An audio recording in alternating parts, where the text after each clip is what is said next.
Today at 47 feet. It's expected to be its third highest crest on record since 1937. This area had just over 7 inches of rain yesterday, causing that flash flooding, and now we're seeing the river flooding happen. Not only are you seeing the flooding, but you're seeing snow covering the grass, and we could see a little bit more. The mayor sending out a message to residents to stay off the roads if you can and to be safe.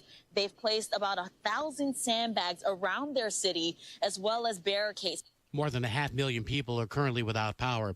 Secretary of State Marco Rubio meeting with Israeli leader Benjamin Netanyahu in Israel today. Stop one on his visit to the Middle East. Rubio calling for an end to Hamas. As long as it stands as a force that can govern, or as a force that can administer, or as a force that can threaten by use of violence, peace becomes impossible. They must be eliminated. They must be eradicated.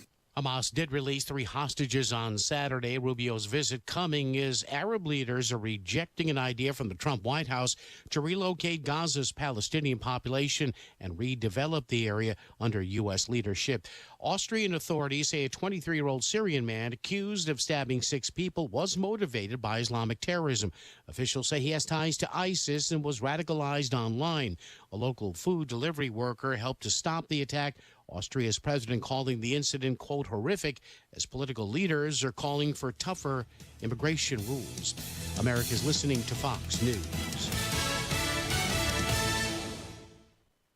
Connect to Fox News Audio on the Fox News app. Listen to hear your favorite hosts like Brian Kilmeade, Jimmy Fallon, and Guy Benson standing up for what's right, live and via podcast. Just click listen, then swipe right and hear the latest news updates on your time. And scroll down to hear the latest podcasts from Fox News. And it's even easier to listen in the car with Apple CarPlay and Android Auto. Get programming alerts and notifications. Fox News Audio is on the Fox News app. The voices America trusts. Download it now.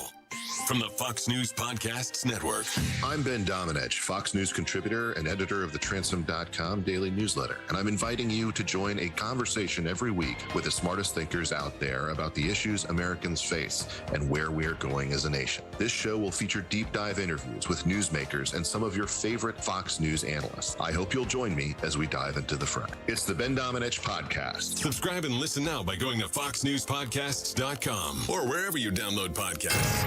93 WIBC Mobile News. On the level, on the go. Continue to bundle up. It's 28 degrees with very, very light snow. I'm Jake McDaniel. Here's what's trending at 11:03. Expect another cold snap in the middle of your work week. With that said, freezing cold temperatures and even more snow are your main concern throughout part of the week. Wind gusts, though, are not. Not expecting very strong winds the rest of the week, generally in the 10 to 15 mile per hour range. Andrew White with the National Weather Service in Indianapolis says expect another snowfall late Tuesday heading into Wednesday. Slippery roads might have led to a fatal crash. Leroy Terrell, who was a part of the Monroe County Fire Protection District, has died in a car crash early Saturday. Deputies arrived at the scene near State Road 446 and Dutch Ridge Road, where they found Terrell and his car, which was off of the road and into the woods. Deputies say those slick road conditions were probably what made him crash into the woods. House Republicans have unveiled their nearly $47 billion budget, which comes in about $500 to $600 million above what Governor Mike Braun expected. Sasha Nixon has more. The budget includes funding for K-12 education, school choice, public safety, and more, while eliminating some tax cuts. This would be, I think, a good place for the Senate to start. They'll improve it. We know that. And then we'll work with the governor's office, of course, to make it the best for Hoosiers. House Ways and Means Chairman Jeff Thompson. He says the budget provides great opportunities to do great things. Sasha Nixon, 93, WIBC Mobile News. And you're paying an average of $2.93 a gallon of gas today, says Gas Buddy. WIBC News Time 11:04. Here's the forecast from the American Standard Heating Weather Center. Snow is likely this morning, exiting later on in the morning. 1 to 2 inches of snow accumulation in central Indiana. Isolated spots up to 3 inches. Afternoon temperatures will be in the upper 20s. I'm Wish TV Storm Track 8 meteorologist Ryan Morse for 93 WIBC. I'm Jake McDaniel on the level, on the go, and on WIBC.com. What's one of the best ways for students to learn the value of teamwork? By participating in high school sports. I'm Jace Martin from North Harrison High School. And I'm Danae Klein from South Putnam High School. Playing high school sports means being a part of something bigger than myself. I love working together with my teammates towards a common goal. It keeps me accountable, knowing my team is depending on me. It reminds me to prioritize the team's success over my own. Because it's about we, not me, and that's an important lesson to learn, on the field and in life. As teammates, we train together, we push each other, and we represent our school together. That bonds us forever. We're a team, and that means we're in this together. I'm IHSAA Commissioner Paul Neidig. You can be a champion of high school sports by buying a ticket to your high school's athletic events. This is the power of teamwork. This is coming together as one. This is your IHSAA.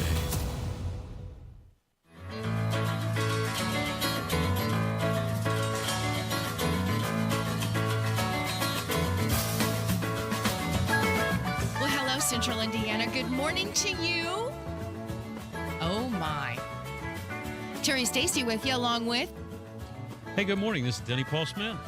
And this is Kielynn Talley. Everyone's here. We made it safe and sound. It was crazy coming down 65. Did you know there was going to be snow? Or was I the only one that missed it? Randy Ollis was in studio with us, Home and Garden. He told us it was going to get ugly, but not that ugly. Man. It's just like a layer of ice covered with snow. And on my way in at about 8 a.m. So you come in from the east. I come in from Greenfield. Coming in, I usually just take Washington Street, US 40 in. And it was not good. The neighborhood is really not good. Yeah, it was slushy, and then some idiot is always driving, 75 mile an hour in a 55. Right. And there were a couple accidents, state police and local police and fire rescue dealing with something. Just take it easy out there. Take it easy, breezy. Man, if you are headed out, take your time. Give yourself a little extra time because, yes, it is a little slick out there this morning and still some snow flurries around here. We've got extremely cold, dangerous cold weather coming in. 40-mile-an-hour gusts perhaps this afternoon and throughout the day. 40 mile an hour? Gusts. Ooh, that'll blow the scales off a fish. It will. And maybe the limbs, too, because everything's got that coating of ice on it. 28 degrees right now and cloudy. But, yeah, expect those wind gusts coming throughout today. And then that cold weather coming in, maybe some snow Tuesday night, Wednesday. Just keep watching that, too. But winter is not done with us. And now we've got this terrible flooding that is going on in Kentucky. I know a lot of you have a lot of loved ones in Kentucky. And that flooding is really serious. They've sent Task Force 1. Indiana Task Force 1 is headed down. I think they went out last evening to help with search and rescue. And so it's bad down in there, too, in Florida. Everybody. Everybody is experiencing something in our country. I thought you were going to say Los Angeles. Los Angeles, those pictures are scary. Oh, my gosh. Those are just scary. Mm-hmm. It has really been a tough weather month. Weather affecting the Daytona 500 today. They're starting an hour early. Starting an hour early, 1:30 today, with that threat of some bad weather looming. Again, 1:30 start time. I was looking at how much, again, President Trump will be there. He's going. So, there's that extra layer of security that everybody loves coming. Everybody's safe then, You're in a pretty safe spot. Well, it's a super speedway. Everybody loves the super speedways. And Daytona is one of those, and it should be a good race here. I think it should be, too. Yeah. Great race last evening. Got to watch that one, the Xfinity race. I don't know if that's what they still call it, but that's what I was watching. Those cars are roughly $20 million per car. I was reading. What? Yeah, for $20 million. Get out of here. Yeah. Okay. Let me just double check. Each car features standardized parts from NASCAR-approved suppliers, costing around $280,000. Overall, running a Cup car costs roughly $20 million per car, and each of the cars are dismantled every 3 to 4 weeks, being put together for the next race. How about that? Can you imagine if they would design a vacuum cleaner? There was a lot of crashing of those cars last night. $20 million bucks? I have never heard that figure. We are 98 days away from the Indy 500. Woohoo! Yay! 98 days. I had to go get my license because I had my birthday. Thank you all so much for your birthday wishes. I had to go get my driver's license renewed. You got to get the real ID now.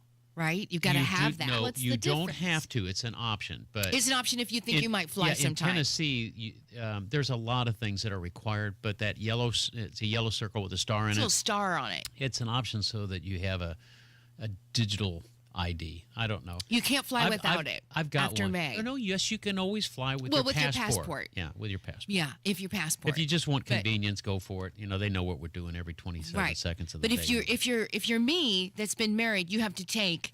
It's like starting over. You got to take your birth certificate. You got to take your marriage license. You've got to take your 2 pieces of pieces of mail with your name on it with bills. Jane and I did that, and I remember her saying, "Why would I want to prove that I'm your wife?" What? I thought, whoa. Well, I was like, where could this possibly be? Yeah. Where has my birth certificate? Where is all of that stuff? Oh boy. So anyway, you got to have all of that to get it if you want a real ID.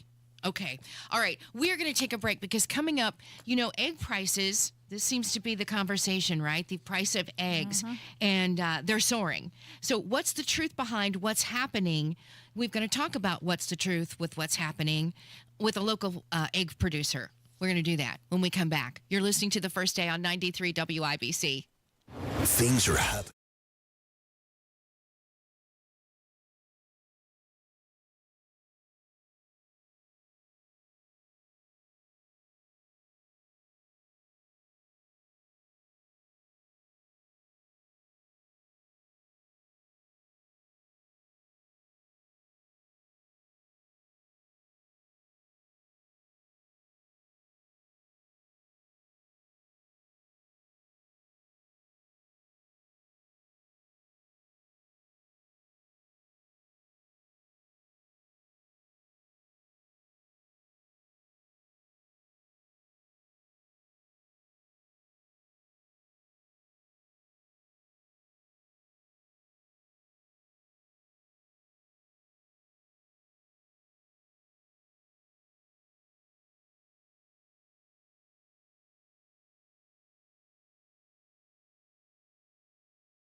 Let me play among the stars.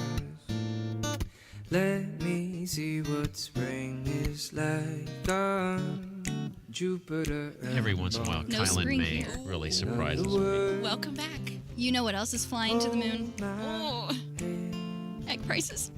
Egg prices are flying to the moon. They've had a record high as we contend with this ongoing bird flu outbreak. And some states, eggs are even hard to find. Not only expensive, they just can't find them. Latest monthly consumer price index showed that the average price of a dozen grade A eggs in the United States cities reached $4.95 in January. I think that's low. I think that's what I paid. Really? And I went cage free, or not cage free this time, which I hate because I usually get cage free, but this was cheaper. This is a topic all of the weekday shows here on WIBC have been talking about. That's when we heard from Matt. And Matt's a local small scale poultry producer, and he joins us now on the first day. Matt, thanks for joining us. How are you?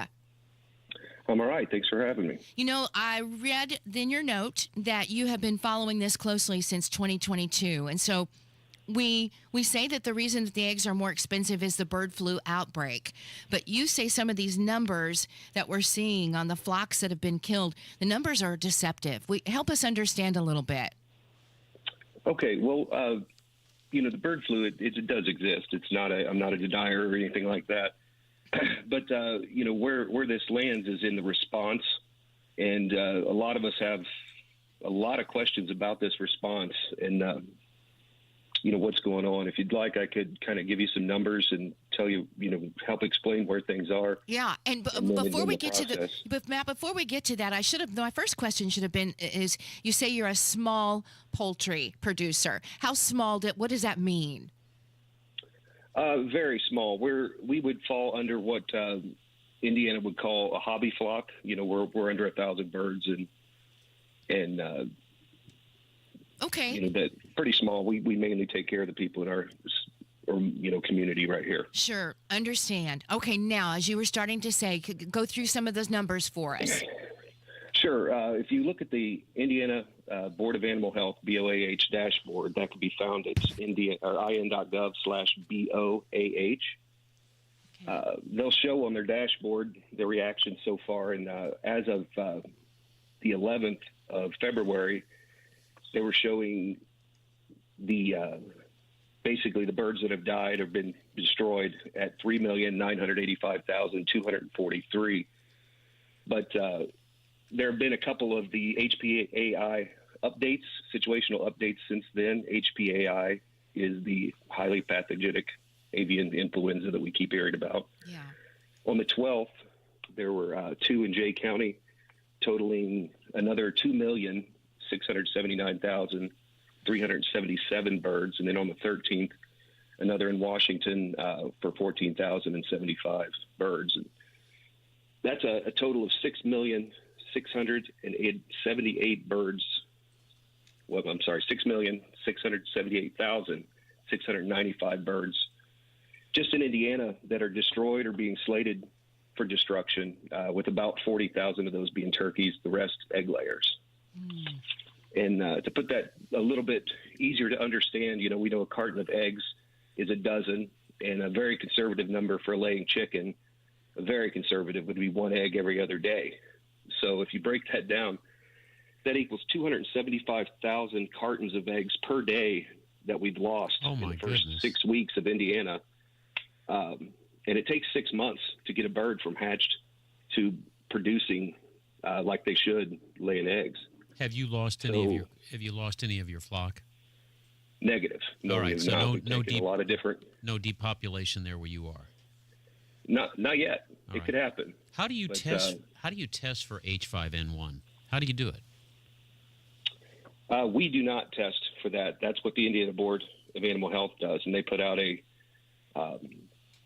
some information on what to look for and things like that. And they ask that you contact them if you believe you may have a problem, and then they'll come out and deal with that. So you can't, so you can't necessarily, once a hen or a chicken is diagnosed with this bird flu, you can't just isolate that bird or put that bird, kill that bird. It is immediately infected the entire flock? kind of? It certainly seems so. I can kind of give you information on how the BOAH seems to respond to these things. They have kind of a reactive and a proactive approach when they find a positive result. So they find the positive result and identify that with the flock. They'll immediately put the entire flock into quarantine while they investigate it further. So far, I've not seen a single instance. I could be wrong. I would love to be educated on that if I am. But in every instance, I've seen those move from quarantine to depopulate. And depopulate is where I believe there's a little bit of deception there. That sounds like you're taking the animals that are sick out. Instead, that means the entire flock is going to be culled. And at that point, once the animals are gone, there's a massive cleaning that's undertaken, and then you're eventually cleared for repopulation. But that's very expensive and time-consuming. The other part of that, though, go ahead. I'm just wondering, so there's nothing you can do to protect your flocks, right? I mean, there's nothing out there right now in a way that you can keep them safe. There's no vaccine. There's nothing. I guess that would be hard to vaccinate, thousands of chickens and turkeys, right?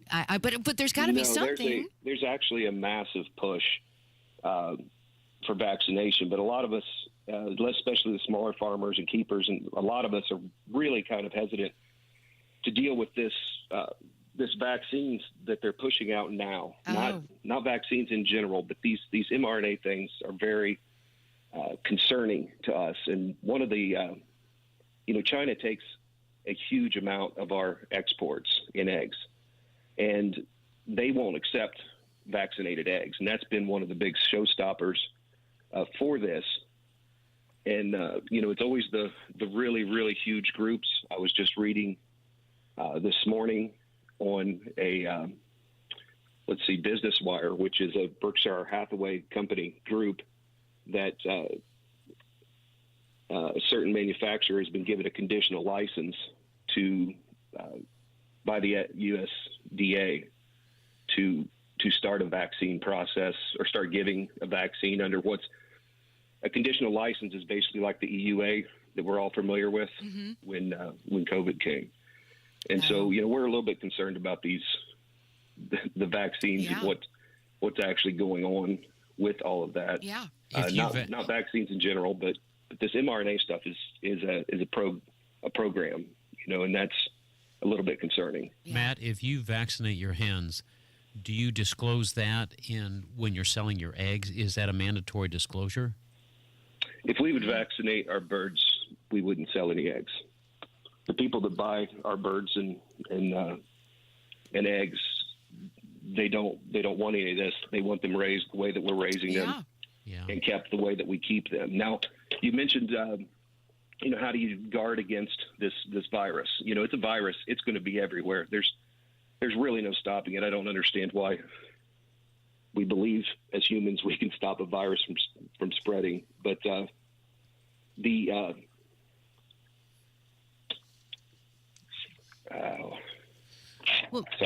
that's okay, Matt. I guess no, it's okay. There's a lot of information there, and we're grateful to be educated.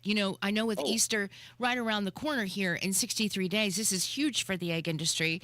And do you expect, the way things are going at this moment, that we will see in egg prices any relief soon? No, not a chance. I mean, like I said, it takes if you're hatching a bird to the point that it's laying adult, nice producing eggs, you're talking 6 months. 6 months. Okay. So, unless there's a pipeline of birds that are not infected and waiting, that's 6 months. Oh my gosh. It's really, this is the downstream sad effects of this. We've seen restaurants putting a surcharge on eggs and breakfast and whatnot. What's it do to the farmer? Matt, do you make more money because the supply has been diminished, or what does that do to you economically? Well, economically, it has not affected us specifically in our spot. I mean, we could say, hey, this is great. We can raise the price of our eggs. And, people would pay. Currently, we charge $4 for a dozen eggs. And in the past, that's been a little bit higher than what some people want to pay. But, until our feed costs, cartons costs, and those kind of things go up, we're not in it to create the profit. We're in it more for our community. That's so honorable, because there's the moral lesson, there's the economic lesson. If you're successful at your gross margin at $4 a dozen, you know you can make more because of the demand. But it sounds to me like Matt's a pretty ethical, moral guy who's protecting the people who've been buying his eggs all these years. Yeah. Did I misread you? I'll take it. You'll take it, yeah. Yeah, listen, is there anything else you want us to know as a local small-scale poultry producer about what we'll continue to read about and hear about when it comes to what's happening with the bird flu? Well, we just really need to pay attention to what's the outcome of this, and I don't know exactly what's going on. I don't know if we're getting set up for a new outbreak of sickness across the board or what, but I don't know. I do know that. Matt, you sound like a good guy. Don't change the human being that you are. But can I ask you one more question? What do you do with all that chicken poop? Well, as a plumber, that's very on point. What do you do? We actually have multiple piles composted, so we put those in. Chicken poop has quite a bit of ammonia and stuff like that in it, so the nitrogen levels are out of this world. That's right. Yeah, so we've got two massive piles that we keep, and we turn it over for a year, and then after that, put it on our gardens. All right, so what's a massive pile? Okay, how big is a massive pile? Real quick, how big is it? Probably up to 10 feet tall, 10 feet around. That's a massive pile. Okay. Hey, Matt, we wish you the best of luck, and keep in touch with us if the new information comes out or something you want to talk about, because we appreciate you as a local, small-scale poultry producer. I know that it's a challenging time, so thanks for giving us your time and help us understand a little bit better. Thank you. All right, thank you. Okay, 11:28. Today's top stories are next, right here on 93 WIBC. Are you thinking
It's 11:35. Good morning to you. 28 degrees, and let me look outside. No more snow here on Monument Circle. Terri Stacy, this is the first day show, by the way, if you're just tuning in. And hello, everybody that's watching us. How many is it, Denny? Denny, give it a wave.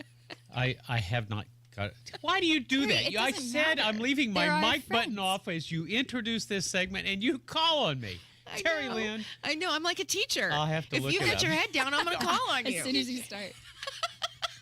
Anyway, whoever is watching this morning, thank you for doing that on YouTube.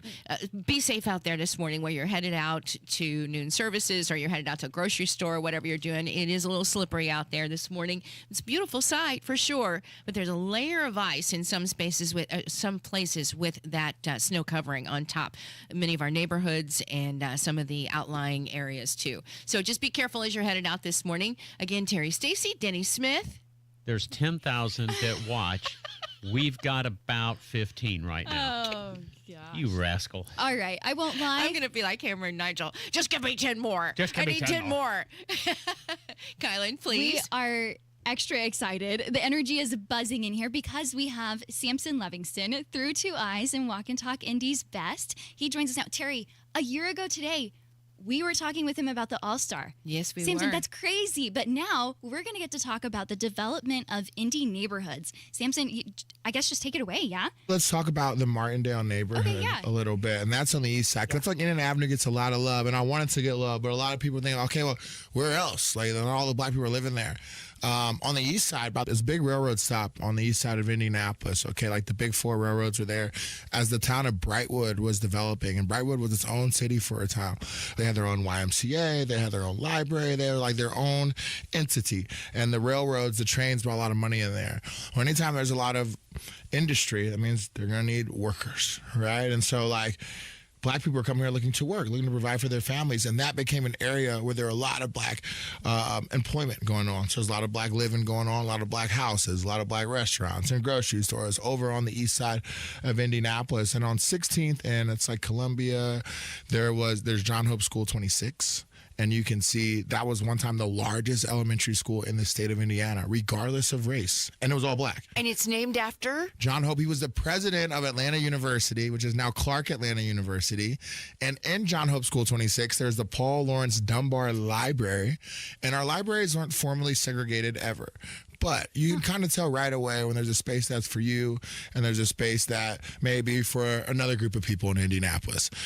The Paul Laurence Dunbar Library was a space for black people to find books about black people, black history, black art, black everything. It's like now there's a lot of women-owned gyms where girls can just go in there, work out, not have to worry about if a guy's looking at him or a tip on like, hey, you should get a little bit lower on your squat. Just go in here and we're going to just work out with each other, talk about things to each other. It's our space. It's our space. And then we can go to the other gym if we need to, but this is our space. That's kind of how I look at how like the Paul Laurence Dunbar Library was. It was like, it was a space for black people to go in there and not have to worry about what book are you reading, why you shouldn't read that, or you maybe try a book that's more your level. No, like, let's go in here and safe place. It's a safe place. And so that's cool. You can still see like those words etched on that school. And there's plenty of churches that are there in that neighborhood still standing, from St. Rita's, which is old black Catholic church, used to be a black Catholic school associated with that. And then, like, you can really see the divide that the interstate causes through that area. And you see that neighborhood if you're headed downtown off on I-70 and you look down to your right just before you head into town. Yeah, and there's a lot that goes into that. But as they were building the federal highways, they were looking for the land that was most affordable to go through. Right? They're not going to just like cut through Meridian Kessler. That's going to cost you a lot of money. And a lot of people, because of how loans are given out, may not have owned their property. So you can maybe acquire that from a landlord or something like that, and it's not the actual person living there. And so, you know, it's not a good thing, but it does make a lot of sense of why the highways go where they go. They were looking for the cheapest, I didn't know that. Didn't think about that. To cut through the city, right? And it happened to be the land where the black people were. That was devalued. And there's plenty of white neighborhoods that the slices right through, and those weren't the wealthiest of white neighborhoods by any means either. The highways have brought so much great things to Indianapolis. I know you guys can't see me on the radio, but like I have tattoos of the good old state roads, from like US 40, US 41, and 62. Yeah, I love that. Because they're not they don't divide it like really how the highways do. But the highways have brought so much to Indianapolis. But when you're in that neighborhood, you can really see the effect of how that may wipe out and make some of this history hard to find. Yeah. I feel like a lot of the listeners here, they know a lot of stuff. I talk to people who hear me, like, they know a lot of stuff, but sometimes they just don't know this. I'm like, it's because it's not hard to see, really. Like, just the way that the city has moved. All this Black history, you won't just bump into it on accident, but the moment you start looking for it, you will find it. They really kind of unified as true neighborhoods as the city of Indianapolis was trying to figure out what we were going to look like. It was a good way for them to kind of organize and get funding and really shape the future of that neighborhood. And now that's one that's starting to become one that is, I know gentrification kind of comes as a loaded word oftentimes, but every neighborhood needs love. And sometimes love can look like gentrification. Yeah. And so the fact that that neighborhood looks like it is becoming attractive for people from all different socioeconomic backgrounds to go to. It's good that they're so intentional about preserving their history so that people know where they are and who was there. Absolutely. Sometimes you'll hear this neighborhood called Monon 16, but people who have lived there for a while are like, no, this is like, it's almost like a way to tell if you've been there for, even if you're new. If you lived there for like a year, you probably stop calling it that because you know that everyone else there is calling it Martindale Brightwood. It's, or calling it Martindale. So it's like, I remember when I went to Toronto and I pronounced that last T, and I was hanging out with some locals and I was like, how do I sound like I'm from here? And they're like, first thing you do is you don't say Toronto. Drop that. Yeah, you just say Toronto or Toronto. That's a dead giveaway. And I was like, okay, never again. So it's just things like that you pick up. There's a street that runs through there. It looks like it would be Bellefontaine. That's what that word looks like it would be, right? That word is pronounced Bell Fountain out there in Martindale. Well, I've heard it both ways, and I didn't know which way it was. And the moment that you say Bellefontaine, they know that you're not from there. And I said that. Yeah, Bell Fountain. That's funny. That is Bell 16th. I love that, but I love Fountain. that. Yeah. I don't know if you remember this. You're probably too young, but years and years ago, Ty Pennington, who is an HGTV star, they brought and redid a home there in the Brightwood, Martindale area. And he created a library. But I'll never forget the gentleman that was the owner of the home. And his was very specific. Please give us a little library here next to us, next to the house, so that we can all read, and have some good things happen in that library. People need to want to stay and be there and have things that would make them want to stay. People do chase quality of life. Yeah. And so if you moved up to Carmel, you're not a bad person. You're chasing quality of life. If you're out there in Hendricks County, it's because you think that's going to be a good place for your family, your community to be. And so if we can bring those things that up the quality of life to all of our Indy neighborhoods, it makes them truly attractive for everyone, and Mike Epps is doing some work there. He's doing a project called buying back the block. Oh, right. And when he gets when celebrities come to Indianapolis, he brings them to his grandma's house, has them sign the wall and stuff like that. I even seen Mike Epps riding in the old school on 16th Street. I'm like, man, this is cool. Because when you love it here and you want to stay here, other people see that too, and they think about, okay, what can I do to stay? Yeah. That's cool. Sweet. When you go on walk and talks with Sampson, you had mentioned the interstate changes and some of the changes to the neighborhood. You are a lover of maps. Yes. You bring a lot of maps with you on your tours. Yes. And so you show the difference. Old-fashioned maps. Yes. Yeah. How it looked before the change. And so if you want to see some of those, come on the tour. Also, there's a great resource from the city. I want to say it's maps with s.indy.gov, and you can look at a whole lot of different aerials of Indianapolis. Ooh, that's cool. Over time, especially if you know what you're looking for. I love when I'm talking to schools and I find it. Let's look at a kid's school. What school do you guys go to? Okay, you kids go to school 2 over here. Let's look at what it looked like around here 40 years ago. They're like, whoa. Or people who went to tech, I'm like, you guys see the track? You see the track? They're like, yeah, there's no, that's crazy. Yeah, it's so cool. Yeah, I'm like, so fun. It's fun. Especially if you're looking at, thinking about the growth of, I went to church in Fishers, a church that started in Martindale neighborhood, got so big, Eastern Star, there's campuses all over the city, right? I grew up in the Fishers location. But if you're looking at maps of the Fishers area, in 1950, 60, there's nobody there. No, it's called Mudsock. Yeah, there's nobody there. And so as you go forward and you look at neighborhood, it's really cool. Yeah. Can you tell us a little bit about the Lunch and Learn that's coming up this week? No, I'd love for you to come and check out just like some of what that neighborhood looks like. The Harrison Center and the Folklore Micro Museum is there at like 16th and Lewis, really 15th and Lewis. It's where the old Polk Sanitary Milk Company was. So if any listeners remember those giant milk bottles that were up right by the Monon in the Martindale neighborhood, that's what I'm talking about. It's right in that they've saved one of those buildings, and inside there's this really cool interactive museum that you can like scan your phone to, not a QR code. You put your phone on the photo and it will like start talking to you, and it's really cool in there. And I talk for an hour. It's very laid back. People ask questions. They've been really like laissez-faire. I like using that word, but and it's like really conversational, like bring your lunch. I tell people bring your laptop, bring your iPad, like bring whatever you want, even if you get distracted and you're just on the maps when I show you the website to pull up for the maps, and I can tell when somebody's like, oh, they're looking at it, they're deep in the rabbit hole, like they're not hearing me anymore, like, but that's great though. So like it's really fun. But it's 11:30 a.m. If you're working during that time, you can say it's for work. Like you can tell like your employer, like, hey, I'm going to this Lunch and Learn. It's a education Community opportunity, community engagement. Like it's part of the work day. So if you need a little break, and it's not like it's fun. So I've worked in like corporate job. You're not doing nothing all day. So like sometimes you need something to kill the time. So come on, go grab some lunch. Lunch and Learn. If you want to register through the number2eyes.com, go and be a part of this experience. It'll be fun. Yeah, with Sampson Levingston. Thank you so much. Thank you, Sampson. We cannot wait to talk with you next week. Yep, next week. We'll see you again. It is 11:46, Kielynn. Thank you. Coming up, Denny Smith, Dollars and Cents. What you doing?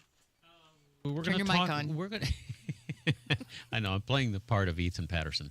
No, we're going to be talking about the doubling of all knowledge in the human being race. Oh. It's really pretty interesting stuff. This might be the time for you to get up and go get another Hey, cup hey, of coffee. hey! We'll be back. 93 WIBC. No matter where you head on your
voice is 7:50. on. Here we go. Turn your mic on. Got a friend in Denny.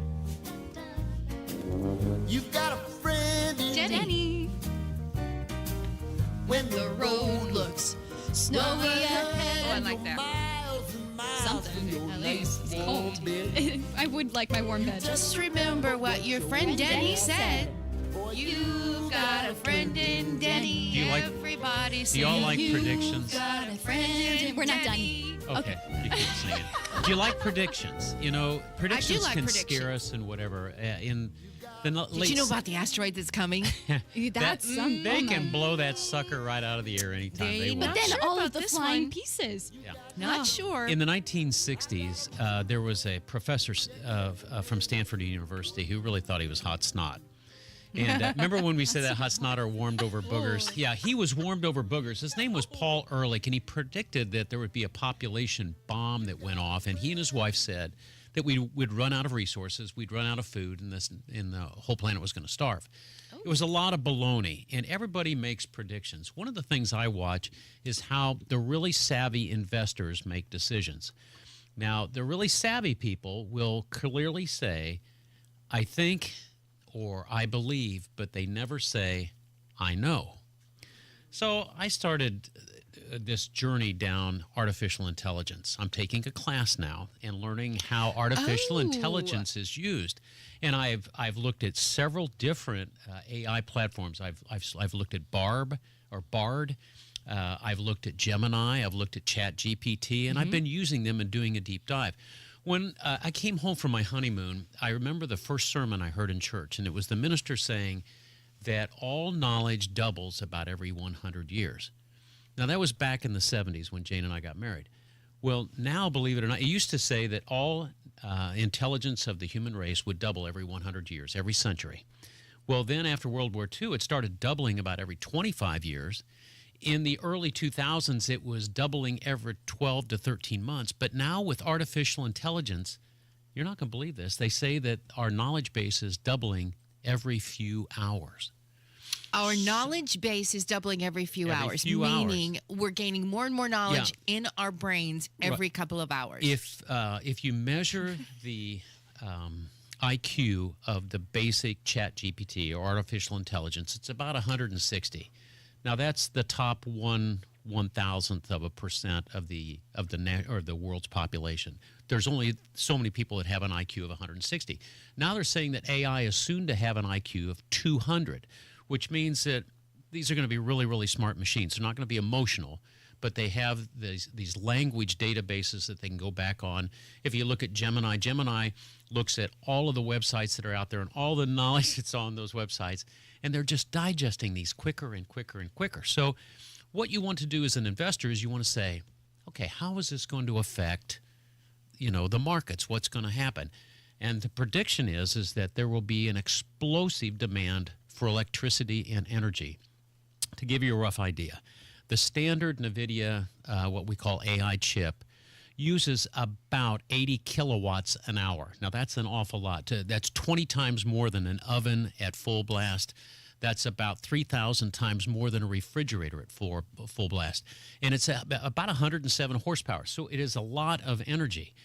So what we are seeing is that as AI is starting to take over things, and it's not just Denny Paul Smith that's been researching this. JP Morgan's got an AI system for all their bankers. They can process 12,000 loans in about 4 seconds versus 360,000 human hours. Now, these are incredible numbers, but it takes a lot of electricity. They got marketing AI boosts response rates by 40% and cuts the cost by 25%. There are going to be a lot of marketing people that are going to be out of a job. Meta, which is Facebook, aims to have AI assistants functioning at mid-level engineer by 2025. That's this year. And that'll potentially impact 15,000 of their employees who are going to be getting pink slips. So there's a lot of... where is everybody going to go to work? I don't know, but here's the thing. Really, we have to think about this and how it is putting everybody, not everybody, but putting people out of work. I'm going to go work on the $20 million car. There you go. I'll tell you what, if you're thinking about your future, your career, you're a student, this is where you're going, I got 1 minute to go. Here's what I want you to be aware of. Right. Do not trust the stats that are coming from the federal government. The International Energy Agency are a bunch of idiots. They are predicting that we're going to grow our energy needs by about 5% a year. That's ridiculous. Based on this, it's probably going to grow more like 40% a year. So what the smart investors are looking at right now is what are the energy policies of the United States of America, and what is that going to mean for us as an economy? This race of energy dominance, it's not about world dominance from military power. It's about energy power, and it ought to be really, really exciting to go. But we're doubling our human intelligence in seconds. Every 12 to 13 hours. Unbelievable. It is. Really is unbelievable. It's the future. 12:56, 11:56, I mean. Turn your mic off. We'll be back. We've got another hour to go. Thanks for joining us here on the first day. Coming up, reminisce with us. Saturday Night Live's 50th anniversary celebration is tonight. We've got food news and more after the news on 93 WIBC. When you're running a small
Fox Weather's Adam Klotz with the forecast. Across the mountains, you're talking about very heavy rain. So from Tennessee, Kentucky, getting up into southern Ohio, spots where flooding is a major concern. A little bit farther south, there is a line of storms that is bringing severe weather, isolated tornadoes at times, but big thunderstorms. And then, of course, the northern end of that system, this is more of a winter weather maker, just kind of breezy and cold. That continues to be a major issue as we're looking at winter weather advisories across that entire region. This is going to be lasting pretty much throughout the day here on this Sunday before clearing off. And on the backside of this system, bad news. Folks in the Midwest know it, but colder air is on the way. More than 500,000 people are without power. America is listening to Fox News.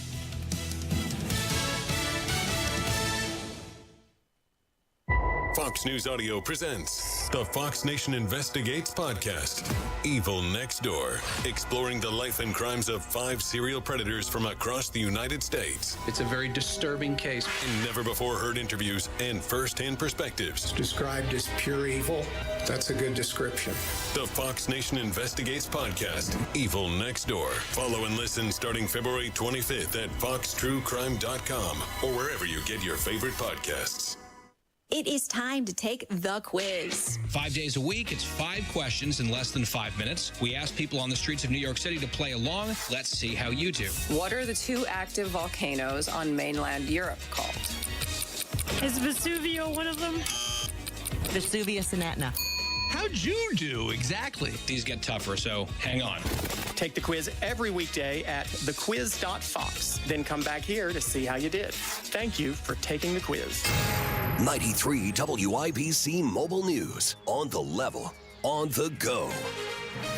Be safe. Very light snow and 28 degrees. I'm Jake McDaniel. Here's what's trending at 12:03. You may have noticed temperatures in the 30s to 40s, but they will be much more freezing during the work week. We're going to see overnight temperatures in the single digits most nights this week, with daytime highs generally in the teens to 20s. Andrew White with the National Weather Service says expect another shot of snow going Tuesday night into Wednesday, which is the main weather hazard throughout the week. Officials say a family farm, which is north of Pittsburgh, could change into a data center. A company in Colorado called Vantage Data Centers is looking to rezone over 600 acres of land, also planning on using over 200 of them for the new data center, but it's not clear on what they plan to do with the rest of the land. Pretty much I will walk out my back patio and I will see it. And I think that the biggest problem is I don't really know how it's going to affect me because there seems to be a little bit of secrecy. Concerned resident J.C. Robling tells Wish TV her and her neighbors shared their concerns and questions at a meeting about the environment and usage of water.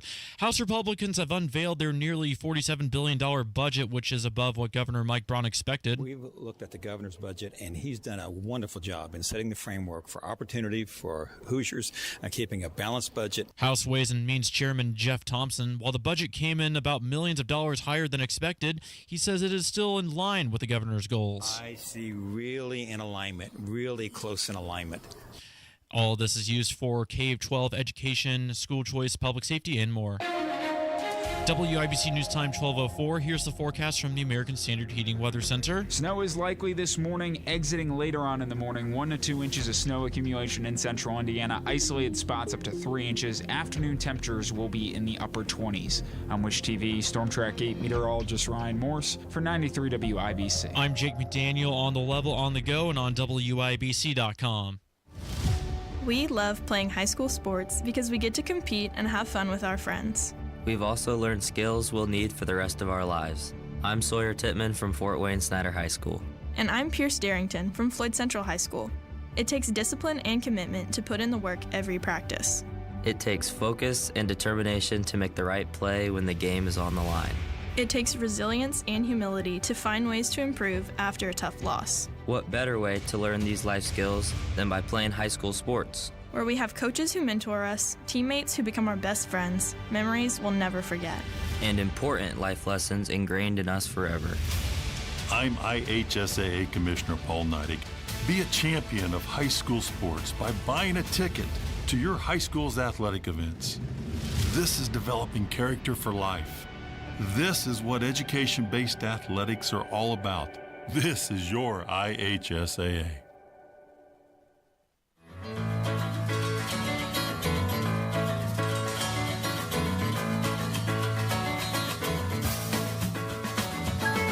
Good afternoon, everybody. It is 12:06. 6. My mic's on.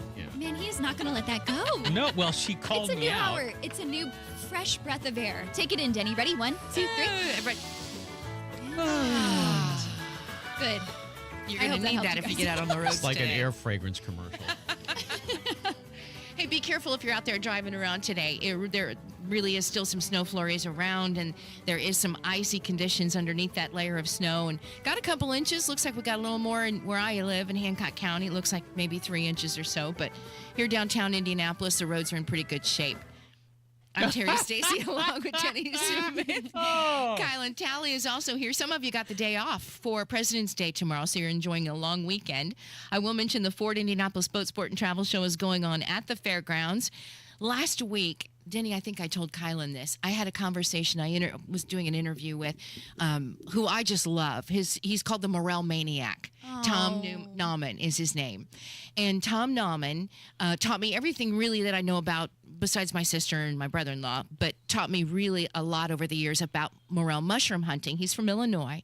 He was so excited to be coming to the show, to the Boat Sport Travel Show, booth 511, he kept telling me. He's an incredible morel mushroom hunter from Illinois. We had this great conversation. We laughed. He talked about, I asked him when was the first time he ever went on a morel mushroom hunt. He mentioned I was in my mother's womb. I mean, it's just been a part of his life, and he's been such a good teacher for so many. Morel University, many of you up in the northern part of our state know about him there. But I got a call the very next morning that Tom passed away after our conversation. Oh, no. And that's the last thing I expected you to say. He passed away, and it's heartbreaking that he did. He's going to be so missed, and it has affected the Renfros and Dan Forrest and the entire Boat Sport and Travel Show family. Tom Nauman, the Morel Maniac, may he rest in peace in a bed of morels. Oh, my goodness. But he will be missed this year and years to come. You know, I was thinking about, and I know this is strange, but this is how my brain works. I was thinking about, may he rest in peace in this bed of morel mushrooms. I was thinking, you know, for me personally, I hope I rest in peace in a bed of Reese's peanut butter cups. This is where my brain is. I think it's funny that wait a minute. He's going to be in mushrooms. I'd like to be in Reese's peanut butter cups. Are you okay when it melts? Yes, especially. His first mushroom hunt was in his mother's womb. Yeah. And so many of us grew up with our families. My mom was a mushroomer through and through. And when we were 3 or 4 years old, we were expected to keep up and be out there in the woods. And, of course, I loved it. I wouldn't find any mushrooms. Yeah, I mean, it is. Right. It. But it's the hunt. It's the companionship, the people you're with. And he's just taught me so much. And so, truly, I will miss him greatly. And so many others will, too. So well, rest in peace. Rest in peace. That's the last What would thing you like to be in a bed of? Oh, boy. A bed of, I don't know, just hay. I love hay time on the farm. Oh, maybe a bed of hay. Yeah. Bed of hay. Kielynn, rest in peace in a bed I honestly would get buried in a tree. I would have it like sprout and everything. So I don't know if that counts. Yes, but I definitely, I wouldn't mind going back to nature. Do you know that oak trees support more species than any other tree in the world? An oak tree. It's hundreds. I'll add it to the running for my trees. Yeah. The mighty oak. You can certainly find the morel mushrooms under a tulip poplar, which would be good. I don't know about that. Sycamores. No. Yeah, ash trees. Although we don't have any more, but yes, for sure. Used to be elms. In fact, the Purdue people learned to impregnate the roots of the elm tree with the spores that would come from morel mushrooms. And that was great technology, and now there are whole crops of elm groves out there that have been propagated by the Purdue people to produce morel mushrooms, and they're working. They've even created dogs that can sniff them out now. Yeah, you can train your dog to sniff out morel mushrooms. Julie across the street says she's got a dog that can do that, and I'm not buying it. I don't know. I think it's incredible that dogs can sniff out all kinds of things, including when you're sick. Mm-hmm. Some dogs can. Do your dogs sniff out anything? Sniffs out cat poo. Sometimes I think they're more intelligent than we give them credit. We don't realize the signals that they're giving. Yeah. My dog, sometimes if I had low blood sugar and I didn't even know I had anything to even be worried about. It would come and nip my arm. Like, hey, you haven't eaten. And tell you. Come go get some food. Wow, see? Pretty cool. That's a trained Without even thing. being trained. Yeah. It just Pretty knows. cool. They By just the way, know. do you know how much a therapy dog costs from birth until you turn it over It's to? about $8,000. It used to be $8,000, and I'm sure it's gone that. Yeah, $30,000. that was when I was working with ICANN, and I'm Wow. sure that was That's a long lot. time ago. It takes a lot to train them. It takes does. special dogs. You got to screen out the bad ones. You know, the hyper. A lot of them don't make it. I know. And they still make a great pet. You know, a lot of them will put the dogs that didn't make it through adoption. And they're my a dog great did. animal to get. In fact, Our dog didn't make it as a therapy dog, right? Oh heck no. No. She was too self-centered. Anyway, okay. So Tom Nauman, we're going to miss you. And mentioned earlier, Daytona 500 moved to 1:30 start due to the bad weather. It is certainly all around us. I also want to mention my friend Patty Spittler had a knee replacement surgery, and she's doing well. But if you'd like to go to Greece with her, she did it now so you could go to Greece with her. She's going to take a trip to Greece in October, taking all of you with her. So get in touch with Colette. And also, I wanted to mention that, do you remember, before we take a break and talk about Saturday Night Live, but do you remember the 55-second video called Charlie Bit My Finger? Yes. Do you remember that? Charlie, that hurt. That's it. Yeah, That is so I cute. grew up with that. Charlie Bit My Finger. That toddler Charlie is 18 now, just so you know. And Charlie is doing very well with money because of that video, that 55-second video. Denny, have you seen it? I have not. Can I share it? Sure, of course. Okay, here you go. It's the little boy. So the baby bites his finger. Charlie. Charlie bit me. And the kid's just sitting there, just cheesing about it. And then, ready? He's going to bite him again. Ready? 3, 2, 1. So cute. Ow. Charlie. Ow. Ow, Charlie. Remember that clip? Charlie is 18, and that clip helped him pay for law school. That really is so hurt. cool. Yeah. Good on you, Charlie. That video sold as an NFT. What does that mean? NFT for over $600,000. Over $600,000 that video sold for. Wow. Put him through law school. Wow. How about that? Just so you know. Okay, so coming up, what time is it? 12:13. Coming up, we're going to talk about and reminisce a little bit about Saturday Night Live because the show is on tonight, the 50th anniversary program. Did it impact your life in any way? It didn't impact my life, but I really loved it. Me I too. mean, I'm a Steve Martin fan from the get-go, and I always enjoy any segment with he and Dan Aykroyd, all of them. They've got a big 50th anniversary special tonight on NBC featuring all kinds of stars. We'll talk and reminisce a little bit because coming up at 12:30, about 12:35, we're going to chat with a gentleman who will tell the real story on how Saturday Night Live actually began. As far as we know, that'll be after 12:30. Until then, we're going to take a break. You're listening to First Day on 93 WIBC. Also, thanks to everybody in the YouTube chat room too. Thank you for joining us too. It is 12:14, 93 WIBC.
Oh, wow. That's Cher. 12:20, by the way. One and only.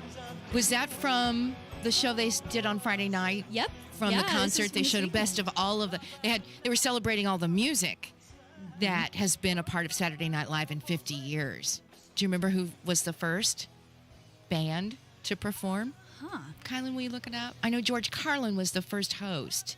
He was hilarious. The most honest. But you know what I'll comedian we say? ever had. Thanks for joining us back on the first day, Terry, Denny, Kielynn. We're kind of reminiscing. If you don't know Terri Stacy, she's a world-class broadcaster, but she asks 1,000 open-end questions and then moves on. That's how fast her brain works. I know. We have to try and keep up. This synaptic hurricane going on inside that cranium. So weird, and it just gets it's worse and faster every day. What was I talking about? Then I always forget what I was started with. Denny, why'd you do this? Oh, I remember. So last night on Saturday Night Live, their normal time at 11:30 at night after the news, they aired the first show. I stuck with it for a few minutes, but it's so weird how as you age, what isn't funny anymore. I don't remember seeing it. I still young, have the same 12, sophomore 13. humor that I had in high school. I mean, I laugh. Men at all are the different, aren't they? Aren't they? They used to laugh at the same things. Do you have a friend who tells a joke and he tells a punchline? He doesn't even tell the joke. He just tells the punchline, and you start laughing. Oh, preacher! Somebody must have seen you coming. I can still laugh at that joke. Well, Saturday Night Live, the big 50th anniversary special is tonight. There were Adam Driver, Bad Bunny, Dave Chappelle, John Mulaney, Kim Kardashian, Martin Short, Miley Cyrus, Paul McCartney, one of my favorite shows they did on Saturday Night Live performers. Paul McCartney, Paul Simon, Pedro Pascal, Peyton Manning, Scarlett Johansson. Peyton Manning is funny. Scarlett Johansson, Sabrina Carpenter, one of your favorites, Steve Martin, Tom Hanks, Woody Harrelson. So big superstars coming out for the show. Even some of the past hosts, like you had mentioned, like maybe Adam Sandler, Tina Fey, Tracy Morgan, Jason Sudeikis. So funny. I love him so much. Before that show at 10 o'clock on NBC last night. The comments, Kathleen goes, "Wow, am I old?" Yes, Kathleen, we're all old. And Kathleen King Tut by Steve Martin is one of my favorites. Oh, that was a good one. Is that one of Kathleen's favorites? It's one of Kathleen's favorites. We're talking to some of the folks in the chat room as well. But as we kind of reminisce, the show on Friday. No. It's a whole nother thing. Documentary. I've been watching so much SNL stuff. Dear Documentary Lord. that is running on Peacock, and it shows. It makes the actors come in and watch their 5-minute audition. Oh man. Very uncomfortable. I couldn't do that. And so many of them said, "I can't believe they even hired me." And you kind of wonder yourself. And even after watching the first one, I was like, I don't know how the show made it. But again, my humor different as I've aged. But some of your favorite characters or your favorite skits, I have like to say, the Czechoslovakian brothers. Still so funny. We are two wild and very crazy funny. guys. Steve Martin. Did either of you watch the Saturday night film that came out last year? No. It was that's about what the I'm beginning of it. I bet that's what I'm watching now on Peacock, maybe. Maybe. I don't know. This is a it's called Beyond. Okay, yeah. I could see it being an actual, yeah. You're probably watching the documentary. But if you want a fun recount of the beginning of the Saturday night, that's a good film. That's a good one. It is kind of fun to go back in time. I know that they've had their ups and downs, and they've had their great years and their not so great years, but they survived 50 years. Did you have one particular comedian that you really liked, or one pair? I don't know, because there's been so many of them. When I think about Eddie Murphy. These are classic comedians that got their start essentially there. They sure did. And John so many of them Belushi, became who superstars. was hilarious, samurai. John Belushi. So many of them are past. Yeah. So many of them. Gilda Radner. Now Gilda died of. She had cancer. She had cancer. She sure did. And she was in love with Gene Wilder. She and Gene Wilder were a pair. But if you think about some of your funniest things. Daryl Hammond as Sean Connery when they played Jeopardy. And Will Ferrell was the host. Do you remember that skit? I don't remember the skit, but I do remember seeing funny. Will Ferrell's 5-second audition or a 5-minute audition. It was terrible. And they hired him anyway. And he really did turn out to be funny. And Andy Kaufman. Mm-hmm. Andy Kaufman. do you remember when he just came out and did the skit where he just plays a song, and I think it's the Mighty Mouse song, and he just stands there and moves his legs, and that's the only thing he does. Then he raises his hand and does that. So funny and genius. So many genius. But not only did they have to act, they had to write too, right? They still do. You write and you're an actor. You're primetime. They used to call them the primetime players, right? So many great episodes, truly. It is 12:25. Kielynn told us to go to 27. We've got 2 more minutes to reminisce. You think about... Terry Miller says Rosanna Dana. Oh, Gilda Radner.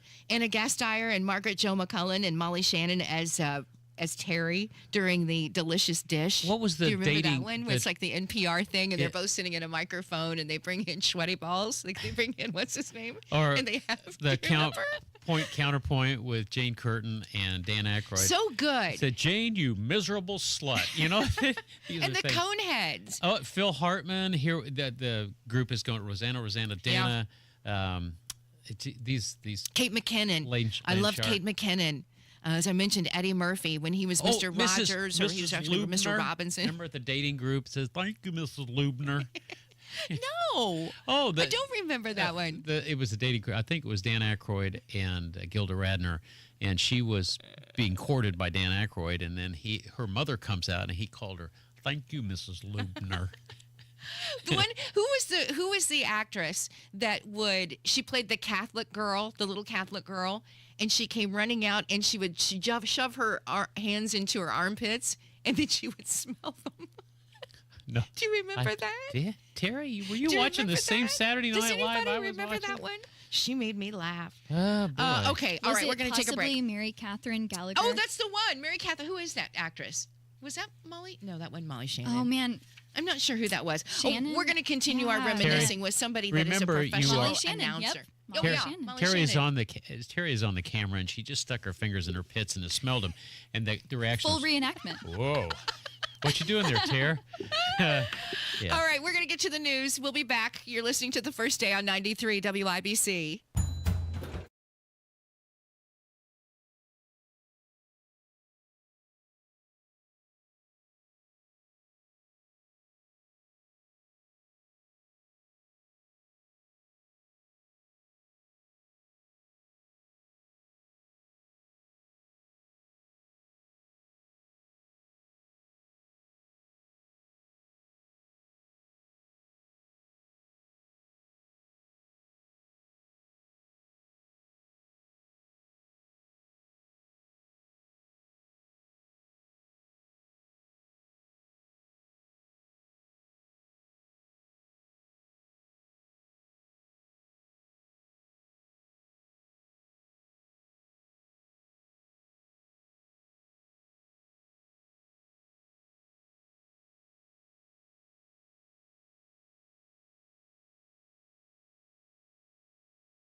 12:33. Good afternoon and welcome to the first day. The WIBC Sunday Magazine Show. Terri Stacy along with Denny Smith and Kielynn Talley. Well, Saturday Night Live's 3-hour 50th anniversary special is tonight on NBC. And joining us now is Randy West. Over 30 years as a broadcast voice, he's best known from game and talk variety and award shows. An author of TV Inside Out, Flukes, Flakes, Feuds, and Felonies. And Johnny Olson, A Voice in Time. And other alliterations. Randy, good. how are you? I'm fantastic this morning and in California time this afternoon back at WIBC. A pleasure to be with you. Bless your heart. 50 years of SNL. Have you ever been to a live taping of SNL broadcast from Studio 8H? In New York? Yes, I was. It was way back in the early days before we knew that this was going to be an institution. 50 years, no one had a dream. Maybe 5 weeks more before they canceled it because it was insanity backstage. It was as disorganized as you can imagine. You know, NBC had this beautiful Studio 8H where they had done live Toscanini, live orchestra broadcasts, and the place hadn't been updated in forever. So there were technical issues at the time. NBC hadn't done a live program. Everything was on videotape for many, many years. It was so confusing and so much over their head, but so much appreciation and recognition has to go to some old white men who came up with the idea of doing this show for a young audience. It was gutsy move. I mean, you're talking about the 18 to 30 demo, and they didn't know what to do with those young kids. Boy, you're exactly right about that. Then they brought in Lorne Michaels, who, had a lot of connections in the comedy world, but he himself was a kid. There's Jewish kids from Canada who had really no great television experience in the United States. So the whole thing was a giant crapshoot. And it all goes back to Johnny Carson, of course, who's forgotten in the telling of the tale here. Johnny first came to NBC in 1962. He himself was not a famous name. He come from WOW in Omaha. He was a local act who had gotten a couple of chances on CBS that both were short run. And then suddenly they give him The Tonight Show. They got him cheap. He had no great credentials. And when he came on the air in 62, he was rocky as could be, shaky as could be, underpaid and underloved. They were thinking of replacing him. But, of course, he found his stride in the coming weeks and then found some very powerful managers and agents who negotiated one after another contracts that would blow your socks off. So come 1974, he had already won a lot of respect because his show alone at the time started as an hour and 45 minutes a night, that he eventually was able to negotiate down to an hour and a half and then an hour. But by virtue of its length and the lack of competition, Johnny's show, The Tonight Show, at the time was responsible for 30% of NBC's income. Oh, my gosh. In because 1 hour? The number of commercial avails over that, 5 nights a week, that number of hours alone. So he ended up having a driver's seat in how NBC had treated him and their schedule. So what it brought down was a tremendous increase in pay for him, a cut in hours, and the ability to control the show, to own the show, actually own the tapes when the show was over, and to control the time period. So when NBC scheduled reruns, the best of The Tonight Show, best of Carson, he said, "Nah, I don't think so." Because he wanted to use those episodes to fill in on Monday nights when he was going to take off a couple of nights a week. Eventually they used sub-hosts more than they did reruns, but initially he saw those shows as a chance for him to take time off. So don't burn them off on the weekend. Find something else to do because I'm not going to let you use these. And he had that kind of clout. So there they were thinking, what are we going to do here? Another Tonight Show with a different host? Well, that'll piss off Johnny. Well, not only that, this was right in the middle of the protest movements of the 70s. And they were the execs were terrified of what might go on if they bring in all these young punks, and they didn't know what they were going to get. So, they had their sensors ready with their buttons. So that's they please had go their ahead. sensors, and they had a standby Tonight Show rerun. it was all racked up and ready to go, and they kept turning to Lorne. I mean, everybody was there on that Saturday night. Dick Ebersol, Herb Schlosser. I mean, all these guys who were the brass. Dave Tevitt, vice president of talent. They were all there, shaking their heads, scratching their heads, thinking, "Listen, we've got a show racked up. Do you want us to go with it or not?" And it came down to like minutes until Lorne, who had no great credibility to begin with, said, "No, we'll make this happen." But at the time that this show was getting minutes away from air, there were still so many loose ends. Which skits are in, which skits are out. One of the not ready for time flying players hadn't yet signed a contract, so Business Affairs was like, he does not get on camera until he signs the frickin' contract. So it was absolute insanity. And the movie that's out now does, show you that element of the craziness that was backstage. Yeah. Of course, don't take it literally, because there's a lot of creative license with factual information there. But it does generate an energy that was very true for what was going on backstage on that very first Saturday night 50 years ago. What do you think it's 50 years. Yeah. What do you think has been, because it's had its good times and it's had its bad times, and there's times I say, look, don't bring it back, but here it is 50 years later, and it's still doing pretty well. So what do you think is given it its staying power? Is this just nothing else to put on a Saturday night at 11:30, or what is it? Well, you got to say something there too, because the show, I think, in content, and I'm open to an argument on this, doesn't have the bite that it once had. It's not quite as funny as it once had. I mean, you can argue that all along, but it's a habit for one thing. And secondarily, the show did have some really off seasons. So when you want to start to credit NBC brass, not only for having the idea and staying with it and bringing in Lorne and trusting him, there's another name, is Brandon Tartikoff, who was president of NBC for a period of time. And he was the guy who gave a tremendous performance, if you will, as an executive, because he's the one that brought Lorne back to the show. Lorne had left after a period of time and was gone, and that's when the show really lost its direction. But Brandon was among the people who earned their stripes as a network player, bringing Lorne back. And Lorne, I don't know how much longer he's with the show. 50 years is a hell of a run, but I hear what will happen when he's gone, because good gosh, I mean, he's able to hold this thing together week after week through. And Saturday, we're talking about years when writers were all out on drugs. There was cocaine. Normally you go into a business meeting or a creative meeting, and there's bagels and donuts in the middle of the table. And, here there's cocaine. It was against all odds that this show came to air. Thanks to Johnny Carson for setting boundaries, and as far as use of his program, and the foresight of these executives, as you said, to latch on to that young audience, because the people that ran this show, there was nobody under 34 there, as most not under 45 from the executives, and the chance to tap into that youth market, and that was a ballsy move. Randy West, over 30 years as a broadcast voice, best known for game talk and variety and award shows, author of TV Inside Out, Flukes, Flakes, Feuds, and Felonies, and Johnny Olson of Voice in Time. Randy-West.uniweb.com. Randy, please come back and see us again. We've got to run, but you're a great guest. Love to have you back soon. My pleasure. See you soon, Terri. Thank you so much, Randy. We'll take a break. You're listening to The First Day, 93 WIBC. Things are happening fast.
would you please rise for the Grouch Anthem?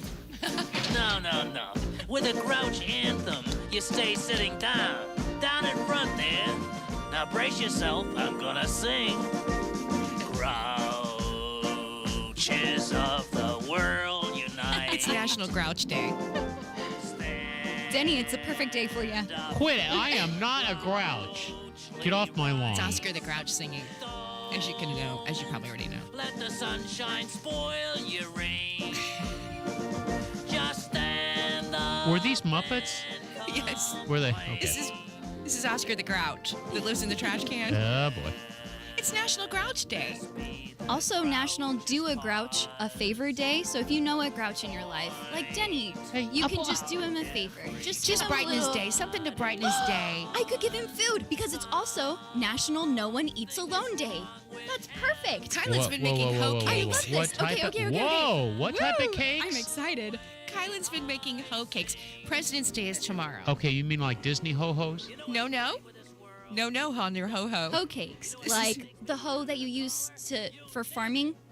Yeah? Yeah, like hoe cakes. I'll give you some more information during Food News. Love it. La la la la la la. We have a ton to get to. Okay. President's Day, we're going to eat some hoe cakes here in just a little bit. But first, I want to tell you about this tavern. We're going to travel over to New York City. Okay. This is called Fraunces Tavern, and we are going to talk with Eddie Travers, the co-owner of the tavern. This tavern is where George Washington himself frequented. How about that? Oh, that's cool. Yeah, if you're not excited, just wait. Eddie, thank you so much for joining us. Wow. You're very welcome. Tell us about this tavern and the rich history that it has. Yeah, so Fraunces Tavern was originally built in 1719 as a mansion by Stephen Delancey. And in 1762, a man called Samuel Fraunces purchased the mansion for £2,000 and opened up a tavern here. He called it the Queen's Head. At the time, it was New York was under British occupation. So that's where it all began. This is basically where the Sons of Liberty used to have their secret meetings when they were plotting against the British. Another thing is, the Boston Tea Party. The original idea came from a meeting held by the Sons of Liberty in Fraunces Tavern a year beforehand. They did it on a smaller scale, and that's where the plan came from, was here at the tavern. So it's very, very historic, to say the least. It is New York's oldest standing structure, right? And the oldest bar? Yes, the oldest standing privately owned structure in New York City, the oldest bar in New York, and it's the fifth oldest in the country. So I think there's 2 in Virginia and 2 in Massachusetts that are older. It's in good company. And you guys, you are a tavern, but you also are part museum, correct? Yes, there's a Revolutionary War museum upstairs. Like the building itself is owned by the Sons of the Revolution of New York City. It's a non-profit that basically takes care of the building, keeps it in good repair, and keeps the history alive. Yeah, so there's a lot of interesting stuff up there. Like there's a cannonball, unexploded cannonball that was fired through the roof by the British. Wow. I guess they got a bit upset when they found out what had gone on in Fraunces Tavern and who used to meet here and how they were plotting against them. So they fired cannonballs through the roof of the building and destroyed it. And there's a lock of George Washington's hair. There's one of his false teeth up there as well. So, among other things. Oh my gosh! Do you guys have any fun stories of, I guess, accounts of George Washington in the tavern? Don't be fun stories, but he was. I guess Samuel Fraunces was believed to have stopped an assassination plot on Washington here in the tavern, where the British were trying to poison him, and Samuel Fraunces caught it. Samuel Fraunces, he was a great revolutionary, so he used to sneak food out of the tavern here and give it to the American prisoners who were on the prison ships in the bay here. Other stories from here would be Hamilton and Burr had dinner here a couple of nights before their famous shoot house in New Jersey. Yeah. They were. I guess they were discussing terms, and the other reason they didn't have the duel in New York because they couldn't get a license in New York to have a duel, which was a thing back then. We're here in Indianapolis. Describe to us what this tavern is like. You've got the Revolutionary War Museum and the 5 different bars. What makes all of them different? Yeah, but that was I guess our whole vision was that because it's such a large space, we wanted to create a different feeling in each bar. So there was a code check, which is when you go in the main door, and we turned that into a whiskey bar, which has a fireplace, and we've got about 600 different whiskies. And then we just finished creating 2 snugs. Snug is it's an Irish term. It's basically small rooms that they used to have, or they still have in bars in Ireland. Okay. But back in the day, it was where ladies would go to have drinks when the men were in the bar. But that was a time well gone. And then I suppose. Then obviously our Independence Bar is the main bar. We got Lafayette's Hideout, which is a gin-focused cocktail bar at the back, and it was named after General Lafayette, who was a young French general who, after the war was over in Europe, decided to come to America and fight here against the British. And he was renowned for his drinking and womanizing. So we said that'd be a good name for our bar, I suppose. But his saying was, when he'd ride into town, he would tell the locals to send them their finest women. So that was Lafayette. And then we have our wine room, which is like our chef's table, and then upstairs, actually after COVID, we decided to open a piano bar upstairs, which it was. It used to be just like a function room, and we just exposed the walls, exposed the ceilings, and we put a baby grand piano up there, and we do live music up there 5 nights a week, and it's been an incredible success.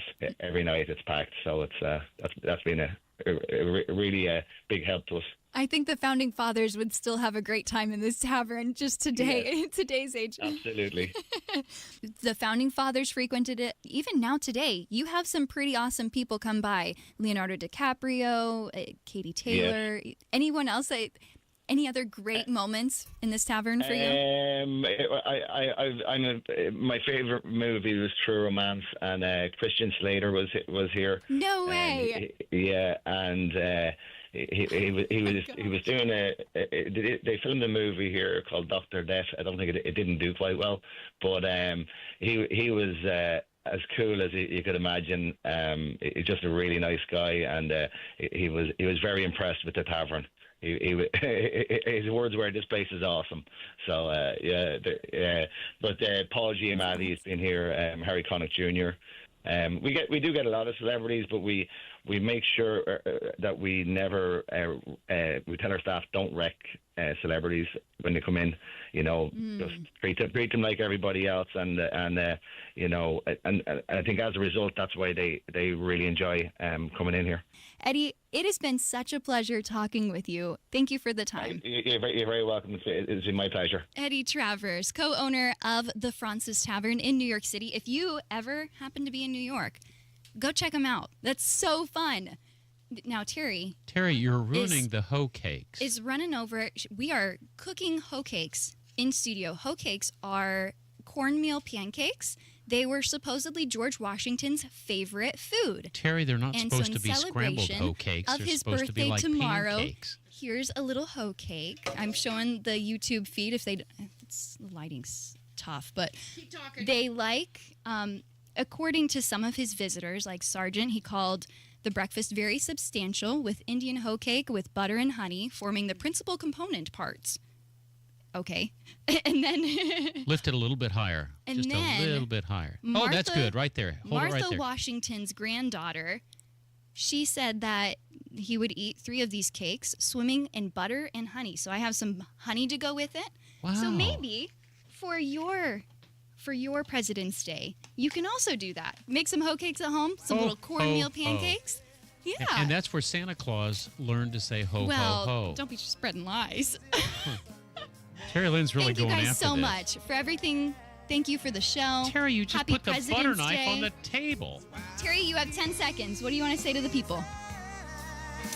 Thanks for joining us. Here's my hoe cake.